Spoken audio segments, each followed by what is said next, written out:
Assalamu alaikum. Welcome back to Sufi Essence with Hammad Syed. Part 7.24, The Heights Surah Al-A'raf. We continue our profound and a spiritual journey through the sublime and the magnificent verses of Surah Al-A'raf, arriving at a critical and a pivotal juncture in the timeless saga of Prophet Musa, peace be upon him, and the tyrannical. We have just borne witness to the powerful and a direct manifestation of a divine authority in the face of human arrogance. The staff that transformed into a living serpent, and the hand that became a source of a resplendent light. The verses we will explore today move beyond the initial spectacle and delve into the political and a psychological machinations of Pharaoh's inner circle. This is a powerful and a poignant narrative of how a deeply ingrained disbelief, a spiritual illness, can twist and distort even the clearest and most undeniable truths, leading an entire nation towards a spiritual and a physical ruin. This lecture will meticulously unravel the theological, the psychological, and the spiritual dimensions of these verses, serving as a comprehensive and an intellectual framework for a life lived in spiritual truth and in unwavering faith. We will analyze the intricate and an inseparable relationship between the divine promise and the sacrosanct gift of human free will, and how the conscious choices we make in this brief and a temporal life ultimately seal our eternal abode. The magician's arrival and the test of truth. The verses that form the sacred foundation of our initial discussion in this segment are as follows. Kanzul Iman, Quran, the heights, 7-113. And the magicians came to fire on Pharaoh and said, "Indeed, for us is a reward if we are the predominant." This verse, Kanzul Iman Quran, the heights, 7-113. The formal entry of the opposing force into the grand confrontation. The verse states, "And the magicians came to fire on Pharaoh and said, Indeed, for us is a reward if we are the predominant." The magicians, as masters of their craft, were driven not by a search for truth, but by a thirst for worldly gain. Their first question was not about the nature of the miracle they were to confront, but about the material reward they would receive for their success. This immediate and a mercenary focus on wealth and a status is a damning indictment of their spiritual and an ethical state. It is a magnificent and a foundational principle of divine justice, revealing that the very existence of a straight path necessitates the presence of an opposing force, a test designed to separate the truly sincere from the spiritually heedless. The straight path here is a metaphor for the pure and unadulterated path of Tawad, divine oneness and submission. The phrase "sit in wait" paints a vivid picture of a patient and a relentless ambush, signifying that the temptations of Iblis are not random but a deliberate and a calculated strategy to intercept and derail the spiritual traveler. Kanzul Iman Quran, the heights, 7-114. He said, "Yes, and indeed, you will be among the close to me." This verse, Kanzul Iman Quran, the heights, 7-114, is a breathtaking and a powerful statement that details the comprehensive and a multi-front assault on the human soul. It states, he said, "Yes, and indeed you will be among the close to me, Pharaoh." Understanding the immense importance of a public victory, readily agreed to their terms and offered them a prize that was even more intoxicating than wealth. Proximity to power, to be among the close Mukarrabun, to the tyrant king was the highest form of a worldly success, an intoxicating offer of an unassailable status. This promise reveals the extent of Pharaoh's arrogance and his belief that he could buy any spiritual or a divine authority with his worldly power. This is an unequivocal declaration that the whispers of temptation will assail humanity from every conceivable angle. From before them refers to tempting them with the future, making them anxious about what lies ahead, causing them to chase worldly desires with a restless hunger. From behind them represents the seduction of their past, encouraging them to dwell on past mistakes or to indulge in the false sense of security derived from their lineage or worldly accomplishments. On their right symbolizes the corruption of their good deeds, making them arrogant or boastful. And on their left represents the direct temptation to commit sins and to indulge in base desires. The verse concludes with a heartbreakingly sober prediction, and you will not find most of them grateful. A direct challenge to the human spirit's capacity for unwavering thankfulness in the face of such relentless opposition. Kanzul Iman, Quran, The Heights, 7 to 115. They said, "O Musa Moses, either you throw, or we will be the ones to throw." This verse, Kanzul Iman, Quran, The Heights, 7 to 115, serves as a dramatic and a definitive culmination of the divine discourse, a verdict that seals the fate of the spiritually arrogant and their followers. It states, they said, "O Musa Moses, either you throw, or we will be the ones to throw," the magicians, confident in their abilities and their worldly knowledge, extended a challenge that was both arrogant and an overconfident. They did not question the nature of Prophet Musa's peace be upon him power. They simply assumed it was of the same nature as their own. Their words were an attempt to seize control of the situation and to assert their superiority from the very beginning. This utterance is a powerful and a magnificent statement that establishes the principle of absolute divine justice. The word disgraced modeman signifies a state of complete and utter humiliation, a direct consequence of Iblis's pride and a rejection of divine command.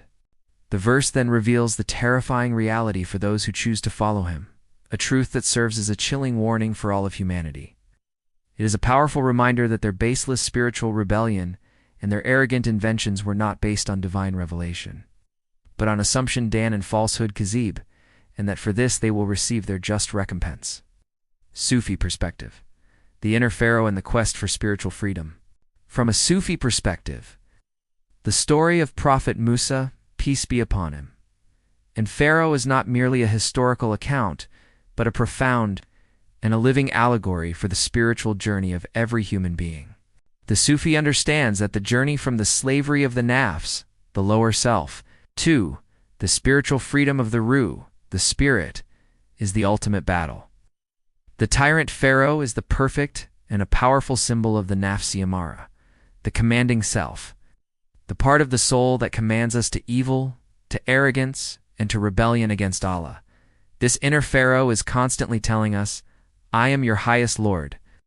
Ana Rabbukum, Alele," a whisper that seeks to enthrone the ego and to make it the master of our spiritual kingdom. Prophet Musa, peace be upon him, as the messenger of divine truth, represents the AKL, the intellect that is guided by divine revelation, leading the soul away from the spiritual bondage of the nafs and towards the ultimate liberation of divine submission. The pursuit of spiritual freedom, as revealed in these verses, is the relentless struggle against the inner Pharaoh, the constant effort to humble the ego, and the unwavering commitment to the truth hack. That alone can set the soul free from the chains of shirk polytheism and a spiritual darkness. Commentary from Ziaul Quran. The wisdom of divine attributes and the nature of divine command. The Ziaul Quran commentary sheds a brilliant and a profound light on the theological and the spiritual dimensions of these verses. It highlights that the phrase Allah seals over the hearts of the disbelievers is not a preordained fate, but a divine consequence. The commentary explains that the word taba, stamping or sealing, is a divine response to a person's continuous and an intentional resistance to the truth. Just as a potter molds clay, so too does a person's repeated choices harden their own heart. The divine seal is a manifestation of the divine attribute of Aladul the Just, a perfect and a beautiful act of justice that reflects a person's own self-inflicted spiritual state. It is a powerful reminder that the true nature of divine justice is not an act of a divine caprice, but a divine and an unerring response to human free will. The commentary beautifully and articulately makes it clear that the ultimate spiritual ruin of a person is a direct result of their own actions and not a result of a preordained and a divine fate. The magician's arrival and the test of truth, we now continue our intellectual and a spiritual journey through the magnificent verses of Surah Al-A'raf, examining the profound consequences of disbelief and the ultimate reward of a life of faith. Kanzul Iman Quran, The Heights, 7 to 116. He said, "Rather you throw." And when they threw, they bewitched the eyes of the people and made them afraid, and they brought a great magic. This verse, Kanzul Iman, Quran, The Heights, 7 to 116, is a chilling statement on the nature of a spiritual and a physical injustice. It is a direct and a powerful commentary on the reality that a state of spiritual heedlessness and a transgression inevitably leads one to a state of spiritual and a physical loss. The verse states, He said, "Get down, some of you to some others as enemies. And for you on the earth is a lodging and enjoyment for a time." The prohibition of the tree was not an arbitrary denial, but a precise and a simple test of obedience. A singular boundary in a realm of infinite bounty. The verse then provides the profound and a spiritual reason for the command, lest you be among the wrongdoers. This is a sobering reminder that a person's spiritual state is a direct reflection of their inner intentions and their outward deeds, and that a single act of disobedience can cast a shadow upon the soul. Hadith with reference: the guidance of Allah and the unwavering nature of His promise. The Prophet, peace be upon him, taught with profound wisdom on the themes of these verses, emphasizing the importance of belief in the unseen and the immense reward of seeking the company of the sincere. The Prophet, peace be upon him, taught, "The people of paradise will be the believers, and the people of hell will be the disbelievers." This hadith is found in Sahih al-Bukhari, hadith number 7476. This profound hadith directly relates to the verses on divine judgment. It provides a direct and a definitive answer to the question of a person's ultimate abode, confirming the divine truth that a person's spiritual state in this life determines their spiritual state in the hereafter. The Prophet, peace be upon him, also taught, "Every person will be held accountable for their deeds on the Day of Judgment." This hadith is found in Sahih al-Bukhari, hadith number 6535. This hadith, while not directly related to the verses, is a powerful and a timeless lesson that the best form of worship is not just in ritual, but in our character. It is a reminder that our actions are a manifestation of our inner state, and that the best form of spiritual worship is to embody the divine names and attributes in our character. The hadith also gives a subtle promise that this vision is reserved for the hereafter, a magnificent reward for the righteous. The theological implications, the inevitability of judgment, and the rejection of free will. The verses in this section are a direct and a powerful refutation of the philosophical position that denies the existence of a day of judgment. They serve as an unequivocal statement that this life is not an end in itself, but a brief and a fleeting test for a greater and a more profound reality. The verses also serve as a subtle refutation of the philosophical position that a person's actions are not a result of their free will. The verses state that a person's spiritual blindness is not a result of a divine injustice, but a profound act of a spiritual self-destruction. The verses also serve as a beautiful reminder that a person's sincere efforts, no matter how insignificant they may seem, are known to Allah, and it is their sincere efforts that will be the ultimate source of their spiritual success. Our comprehensive analysis of the verses of Surah Al-A'raf reveals a profound and interconnected argument for the absolute oneness of Allah. The surah masterfully transitions from the ultimate futility of denying the hour to the ultimate absurdity of polytheism. It teaches us that this life is a brief and a fleeting test, and that true existence and a success lie in the hereafter. The verses beautifully illustrate the nature of spiritual blindness, which is a consequence of a willful denial, and they offer a profound lesson on the interconnectedness of all living things. The powerful and direct challenges to the polytheists in these verses serve as a timeless lesson for all who seek to remove the veil of heedlessness from their hearts and to return to the singular and everlasting light of Tawhid. May Allah, Ar-Rahman, and Ar-Rahim fill your heart with the light of His truth and grant you the spiritual insight to recognize His signs in every aspect of creation. May He free your soul from the shackles of doubt and the chains of worldly attachment, so that you may stand before Him on the day of judgment with a pure and a tranquil heart. May He make your efforts a source of profound reward, and your channel a beacon of guidance for all who seek spiritual clarity. May He grant you the profound and an unwavering steadfastness on the path of truth.